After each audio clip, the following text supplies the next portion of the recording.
Herru, ef henni mæti henni í Árbæ vinni Fylki 2-1, hvernig svona, þú lítur að vera bara sáttur?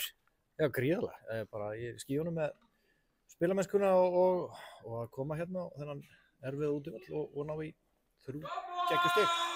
Hvað myndirðu segja að hafi skilað þessum sigri? Þið voru náttúrulega og yfir í baráttunni, skoru fleiri mörk, voru bara heilt flótið varnarlega. Hvað fannst þið skilað þessu hérna í kvöld? Já, það er svona, eins og þú segir, það nú vinnu sem var alveg aðdáunarverð í sko frá aftastamanni til þess fremsta. Við vorum með Liam og Aron alveg gerði lífið mjög erfitt fyrir þeirra uppbyggingu í spilinu og svo setjum við Viktor Andra og Jakob til að taka við þeim. Þannig að við nýttum sendirinn okkar alveg gríðarlega vel varnarlega. Mikið að gera hjá miðjumönnunum að reyna að dekka, halda þeim í skefjum og það tókst bara mjög vel og svo bættist ofan á það sem var mjög ánægjulegt að sjá að þegar við unnum boltann þá náðum við að særa þá með góðum skyndisóknum og bara góðri spilamennsku og svo bara þegar við héldum í boltann að gera það vel.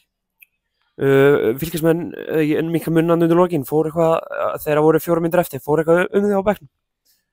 Já, þannig svona bæði og þetta bara því að þú veist að munum það bara hinn í marki en það var ekki búið að vera mikið að færum fannst mér og við þetta líka hefum getað klárað þennan leik á undan. Því að nýta okkar góðu færi.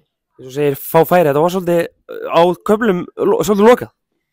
Já, þetta er svona menn reyna núll út hvort annað, reyna núll út bara spilamennsku hjá hinu liðinu og fylgismenn eins og ég sé það på síðustu leikin bara mjög vel spilandi, með mesta possession í deildinni og flesta sendingar og við vildum reyna að stoppa flæðið þeirra leik.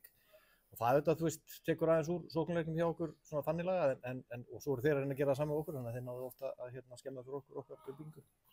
Mæti hérna á Fylkisvöll vinni gegn liði sem er spáð upp bara beint. Hvað gefur þessu sigur í framhaldinu? Hvað er með 7 stig á töfluna núna? Já, þetta er frábært af því að við náttúrulega fórum til Keflavíkur í annar umferð og vinnum þar. Þannig að þetta er svona 2 af svona stóru liðum sem hafa verið spáð góðu gengi. Það er gott að vera búin með það útivöll og búin að vinna þau bæði útivölli sem er mjög gott. Við þurfum þetta bara að kýla í gang betri niðurstöður á heimavelli en eins og ég sagði við strákar eftir síðasta leik sem við töpuðum. Ef við spilum eins og þá vinnum við. Þetta var svolítið svona skrítin leikur síðast. Takk hérlega.